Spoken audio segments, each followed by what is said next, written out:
Bom, galera, bora lá. Vamos estudar sobre o PyTorch. O PyTorch ele é um dos principais frameworks da atualidade quando a gente fala de Deep Learning. Junto com ele a gente tem também o JAX e o TensorFlow, são bem semelhantes. O PyTorch ele foi criado pelo Facebook Air Research e qual que é a ideia dele, né? Ele funciona a partir dos tensores, tá? Os tensores são a principal estrutura de dados do framework e o grande poder dele é que esses tensores eles possuem suporte à GPU. A ideia aqui é eu passar para vocês sobre escalares, vetores, matrizes, tensores, e depois, num vídeo próximo, a gente de fato focar na construção dos modelos, no pipeline de treinamento e na validação dos modelos, ok? Então, o que vem a ser os tensores, né, dentro do contexto do PyTorch?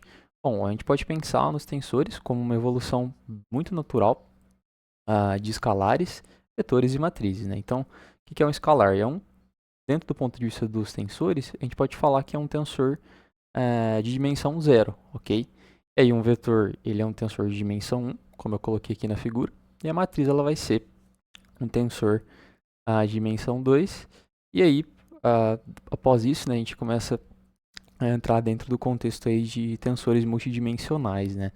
E aí, a grande ideia dos tensores, né, a importância deles para o PyTorch é que eles vão conseguir representar para a gente dados dentro do contexto do Machine Learning, né? Então, a gente, por exemplo, a gente tem uma imagem, e aí vamos supor que essa imagem é uma imagem RGB, como eu coloquei aqui. Ela vai ter 524 de altura, 224 de largura. Então, ela vai ter 3 canais de cores. E aí, para a gente representar esse dado complexo, né, a gente vai usar um tensor também. Então, por exemplo, aqui, e aí tudo isso vai ser convertido, né, dentro de um tensor. E aí o shape, né, que é uma propriedade importante do PyTorch, vai ser, por exemplo, 524, 224 e 3, né, que refere aos canais de cores da imagem, ok? E aí como que vai funcionar o PyTorch, né? O PyTorch ele vai trabalhar com vários tipos de dados, tá? Como input, então pode ser uma imagem, pode ser algum tipo de texto também, e áudio, né? E aí o PyTorch ele vai tratar cada um desses tipos de dados a partir de módulos que ele tem interno, né? Então, se a gente estiver trabalhando com imagens, a gente vai usar o Torch Vision, com texto Torch Text e áudio Torch Audio, ok? E aí, dentro desses dados, tá? Dentro desse conjunto de inputs, a gente vai passar eles para tensores, tá? Que é a principal estrutura de dados do PyTorch, num processo que a gente chama de Numerical Encode, ok? E aí, a partir disso, a gente vai, de fato, construir, né, o nosso modelo de IA a partir das classes do PyTorch, que o PyTorch vai disponibilizar para a gente, e a gente vai obter um output também, tá, no formato de tensores, né? Separei aqui um trecho de código para a gente estudar, tá? Então, qual que é a ideia? Importei aqui o PyTorch, tá bem tranquilo. Import PyTorch. Para instalar, pip install PyTorch, e, bom, para a gente criar agora nossos primeiros tensores, ok? Coloquei aqui a documentação oficial, tá? Para vocês verem algumas outras funções. Então, para a gente criar um escalar é bem simples, tá? A gente chama torch.tensor, tá? Passando um valor. A gente obtém um tensor de unidade 10, ok? E aí a gente vai verificar a dimensão desse tensor, tá? Usando o NDIM. Como eu havia comentado, um escalar é um tensor de dimensão zero. A gente vai obter zero aqui também. E aí aqui, vetores, tá? Então a gente pode ter diferentes significados para um vetor, né? Eu coloquei que, por exemplo, pode ser um vetor de animais, então cachorro, gato e pato, tá? A gente pode ter esse tipo de representação. E aí a gente coloca, né, no formato de lista em Python aqui e a gente cria o nosso tensor, ok? Para verificar a dimensão NDIM, então a gente obtém que ele tem a dimensão 1. E aí o shape, tá? O shape é uma propriedade muito legal porque ele vai verificar a forma desse tensor, tá? Então vec.shape, a gente obtém que ele tem size 4, tá? Porque é um vetor de 4 posições, ok? E aí, para a gente criar matrizes bem semelhantes também, definir ela como uma lista de listas. Então, bora lá. Beleza? O número de dimensões vai ser 2. E o shape, 2 por 2, certo? É uma matriz 2 por 2. Os tensores, mesmo esquema. A gente vai ter ele no formato de listas, e aí só um adendo aqui para como que ele funciona nessa questão das dimensões, tá? A gente vai interpretar ele dessa forma, tá? Então, por exemplo, o primeiro colchete ele vai representar a dimensão 0 do nosso tensor, o segundo colchete a dimensão 1 e o terceiro colchete a dimensão 2, ok? E para a gente criar tensores aleatórios, a gente usa o torch.range. Então aqui eu crio um tensor aleatório passando o tamanho dele uma tupla, tá? 4x3.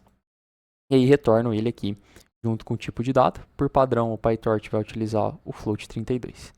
E aí, o poder disso, né? A gente consegue criar tensores do tamanho que a gente quiser, né? Então, por exemplo, se eu quisesse representar uma imagem, como no exemplo anterior, eu usaria o torch.range, então passaria ali um size, tá?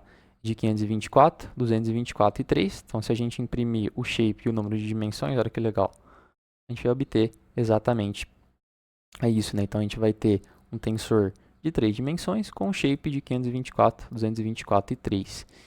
E agora, falando um pouco dos dados, tá? Do PyTorch, ele vai ter vários tipos de dados disponíveis, né? Alguns vão ser mais